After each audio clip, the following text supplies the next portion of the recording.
문재인 정부가 연일 이렇게 화제를 낳고 있습니다.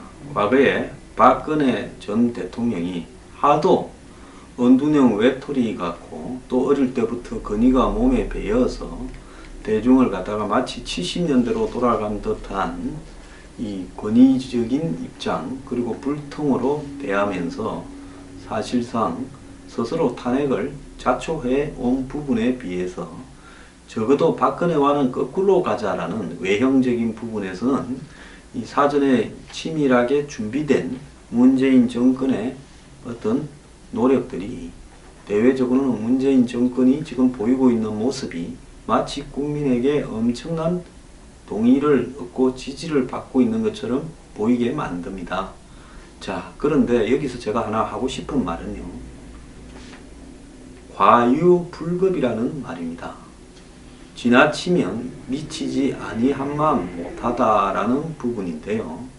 요 며칠 사이에 좀 과유불급한 단계로 가고 있다라고 보입니다.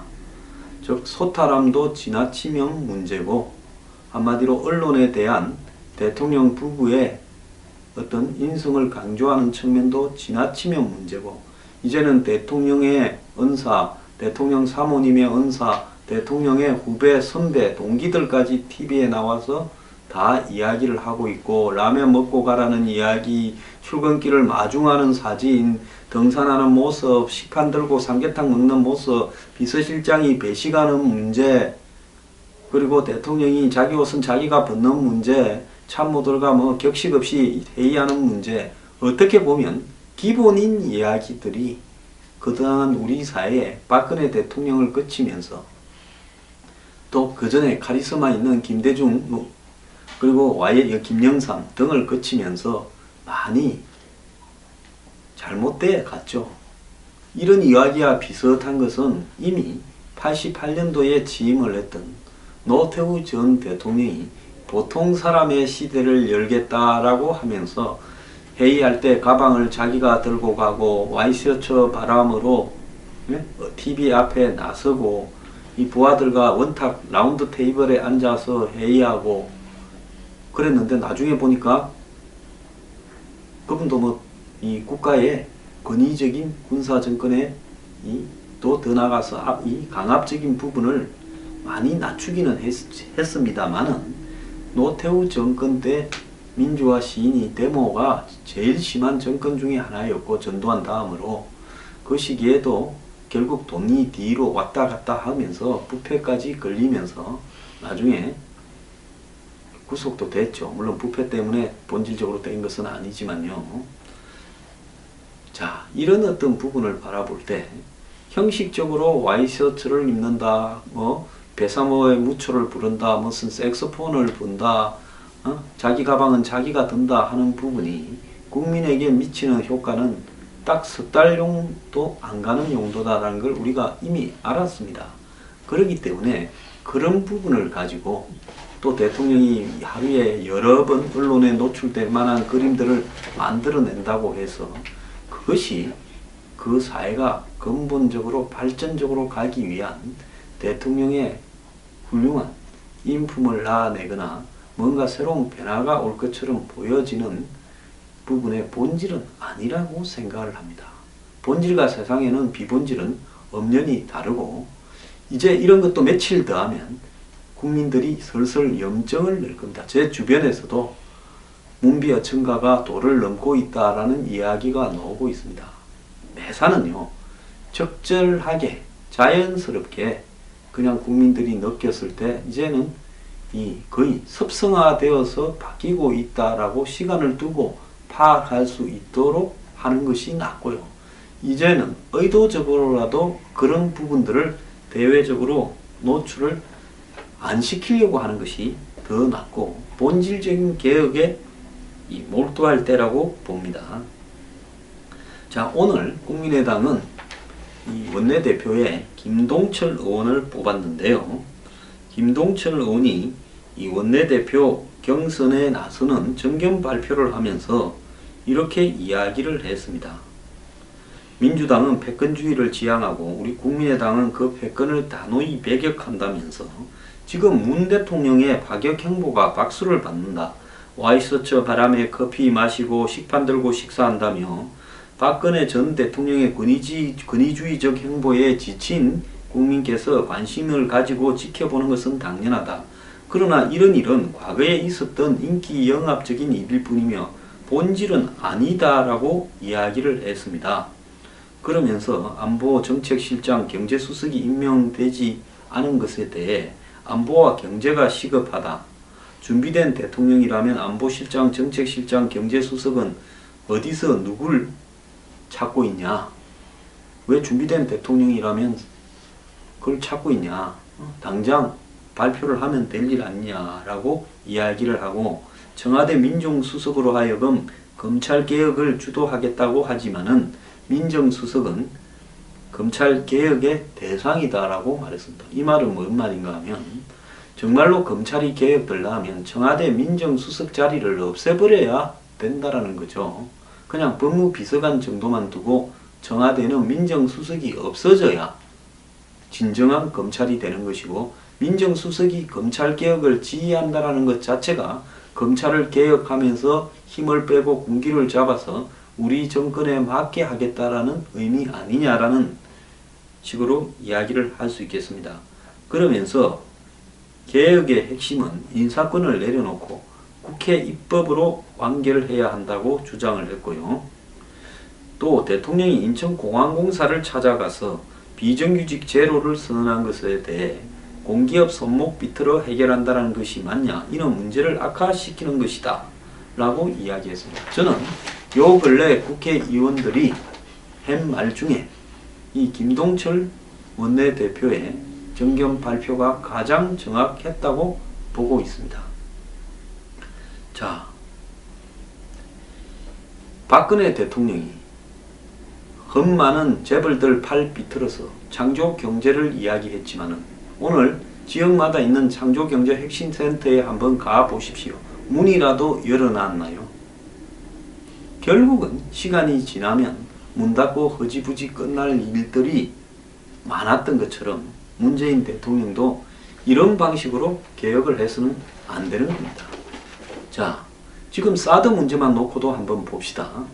자, 사드 문제를 적폐 대상에 올리고 제가 그 말을 했더니만 조선일보에서도 유근일 칼럼이 똑같은 글을 썼더라고요. 근데 제가 먼저 했습니다. 적폐 대상에 올리고 더 나아가서 국정조사를 하고 청문회를 하고 또 더 나아가서 처벌을 하겠다고 지금 고발장이 관변단체로부터 들어왔습니다. 과거에는 아스팔트 보수단체 일부가 관변단체였는데요. 하청단체였는데 이제 관변단체가 바뀌었습니다. 진보 좌파단체들이 관변단체로 전락해 가고 있죠. 정말 부탁하건대 저기 밑에 있는 사쿠라 단체 시켜서 고소 고발시켜서 정치권이 아니 여권이 청와대가 하고 싶은 일을 대신하게 하는 일은 이 정권에서는 좀 보고 싶지 않습니다. 자, 고발 잘못했을 때 그에 대한 책임도 무고죄로 지게끔 법을 좀 바꾸어야 된다고 저는 봅니다. 고소에 대해서는 무고를 쉽게 적용하면서 고발에 대해서는 무고가 제대로 적용이 안 되는 이것도 문제라고 보고 있습니다. 국민의당도 지난 대선 과정에서 사드 배치에 찬성한다라는 안철수 의원의 뜻을 따라서 사드를 당론으로 채택했다고 발표를 했습니다. 그러면 국민의당 그리고 이 자유한국당, 바른정당 이 당들의 의석을 다 합치게 되면 기본적으로 160석이 넘는 의석이 지금 사드 배치에 찬성한다라는 것이 현재까지의 겉으로 드러난 입장입니다.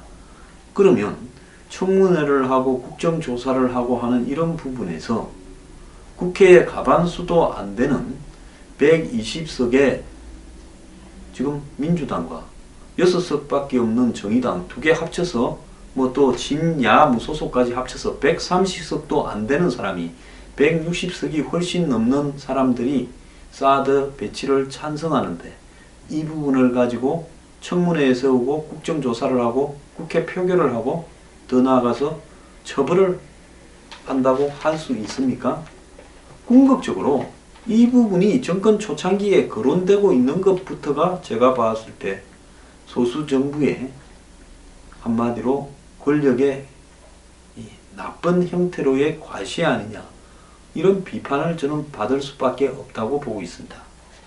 지난번에 제가요, 이 문재인 대통령에 대해서 당선이 되면 외교 안보 문제나 민감한 현안에 대해서 한 달쯤은 침묵을 하고 정리가 좀 되고 난 다음에 말을 하는 것이 좋을 거다 이야기를 했습니다. 제 생각 같아서는 한 달이 아니라 한 두세 달 침묵을 좀 했으면 좋겠다라고 생각을 했는데요.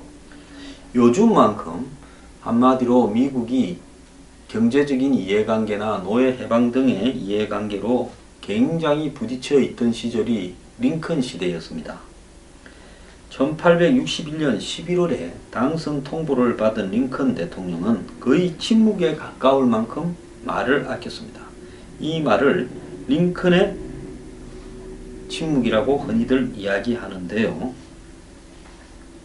자, 선거 과정에서 재치 있는 유머와 화술 등으로 대중을 사로잡았던 링컨이 당선 직후에 곧바로 이 취임 초반까지 상당히 오랜 기간 동안 최소의 감사 인사 외에는 거의 침묵을 지켰다라고 알려지고 있습니다. 이 내용은 지난 주말 조선일보의 책 소개란에도 실린 내용인데요.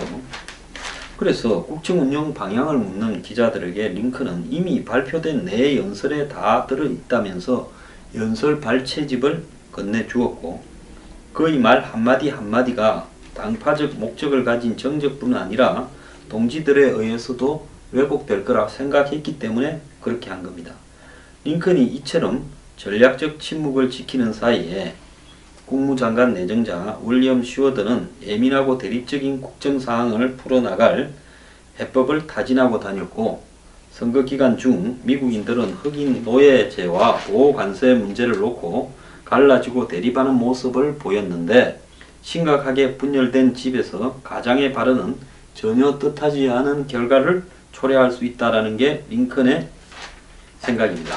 그래서 갓 즉위한 최고 권력자가 발언을 삼가함으로써 온 나라의 말이 새 정부에서 청와대에서 국민들한테 흘러가는 게 아니라 국민들의 말들이 청와대로 흘러 들어오게 하는 한편 조만간 행동으로 보여줄 국정의 추진력을 높인 사례가 링컨한테서 보인다는 겁니다.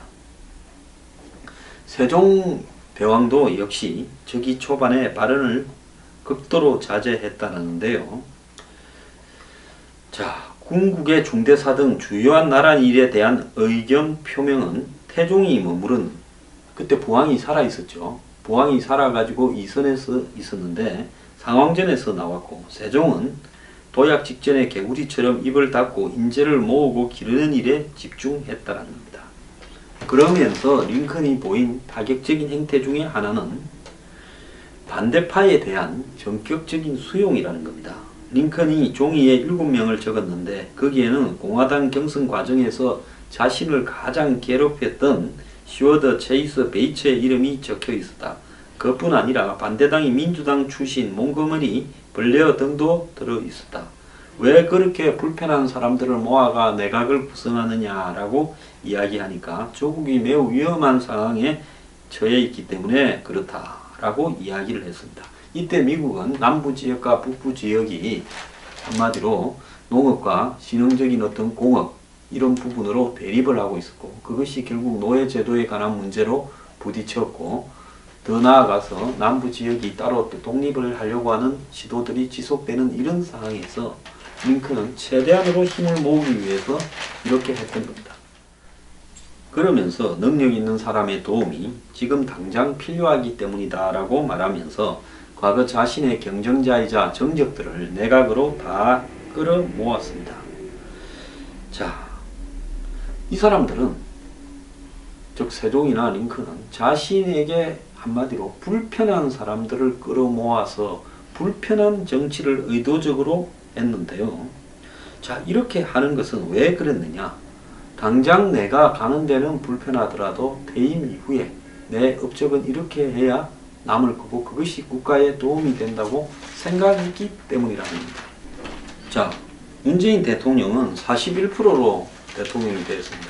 사드 문제만 해도 53%의 득표를 한 대선 후보들이 찬성을 합니다. 그러면 41%가 53%를 무시하고 사드 문제를 법정에 세우고 국회 청문회에 세우고 국정조사에 세우겠습니까? 자, 이 부분에서 이제 이렇게 이야기하겠죠. 사드 문제에서 배치 자체의 문제가 아니라 배치하는 과정에서의 부정한 행위가 있었기 때문이다 라고 이야기하는데, 황교안이나 한민구나 김관진이 윤병세는 뭐 사드 발표하는 날 옷 맞추러 간 사람입니다. 무슨 박근혜에 대한 충성심이 있고 무슨 또 미국에 대한 이 친미주의자라서 또 여기에 무슨 대선에 무슨 이해관계를 가지고 있다고 이 사람들이 이렇게 했겠습니까? 오히려 대통령이 공석인 상황에서 이런 일들을 소신을 가지고 수행한 부분은 저는 칭찬을 해야 될 부분이라고 53%의 국민들은 생각을 할 겁니다. 자, 지금 우리나라는 좌우로 갈려 있습니다. 누가 보더라도 확연하게 갈려 있고 생각하는 방식이나 사고관도 좌우가 확연하게 다릅니다. 그러면 좌우가 서로 집권함에 따라서 좌가 집권하면 우를 깔아뭉개고 우가 집권하면 좌를 깔아뭉개면서 이런 식으로 한 나라 안에서 소모적인 정쟁을 벌이면서 위너 테이크스 올 형태로 이기면 장땡이다라고 생각을 하고 거의 도박하듯이 대선을 벌이고 이렇게 할 겁니까? 마찬가지로 이번에 진 우가 절치부심해서 문재인 정권에서 누가 돈 좀 먹었다, 측근이 돈 좀 먹었다, 문재인 의원이 그걸 눈 감았다 하면, 문재인 대통령이 그걸 눈 감았다면 그때 들고 일어나서 너 탄핵하자라고 나서게 되면 그건 또 뭐라고 할 겁니까? 국가가 이렇게 가서는 안 된다라는 것입니다. 자, 그래서 여야가 서로 협치하고 소통하는 부분에서 또 국가의 안정성을 지켜나가는 부분에서 매우 지금 필요한 상황에 와 있다는 겁니다.